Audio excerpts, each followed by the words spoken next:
अकोल्यातली एक अत्यंत घृणास्पद बातमी समोर आली आहे। पोटच्या अल्पवयीन मुलीवर लैंगिक अत्याचार करणाऱ्या नराधम बापाला अकोला जिल्हा व सत्र न्यायालयाने 20 वर्ष सश्रम कारावासाची शिक्षा ठोठावली आहे।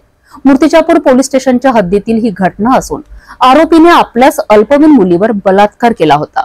न्यायालयाने या प्रकरणात आरोपीला दोषी ठरवून कठोर शिक्षा सुनावली आहे।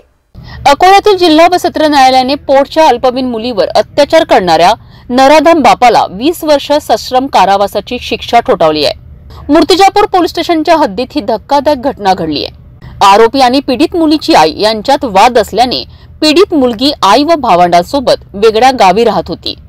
काही दिवसानंतर नराधम बाप त्यांच्यासोबत राहण्यासाठी आला। त्यानंतर त्याने पीडित मुलगी, तिची बहीण आणि भावाला मूर्तिजापूर येथे आणलेत। तिथेच त्यांनी अल्पवयीन मुलीवर बलात्कार केला। पीडित मुलीने हा प्रकार आईला सांगितल्यानंतर आरोपी विरोधात तक्रार दाखल करण्यात आली आहे। न्यायालयाने या प्रकरणात 6 साक्षीदारांची साक्ष नोंदवली आहे आणि आरोपीला दोषी ठरवून 20 वर्ष सश्रम कारावास आणि 10,000 रुपये दंडाची शिक्षा सुनावली आहे। दंड न भरल्यास आरोपीला आणखी 6 महिने कारावास भोगावा लागणार आहे। ही घटना समाजासाठी एक मोठा धक्का आहे।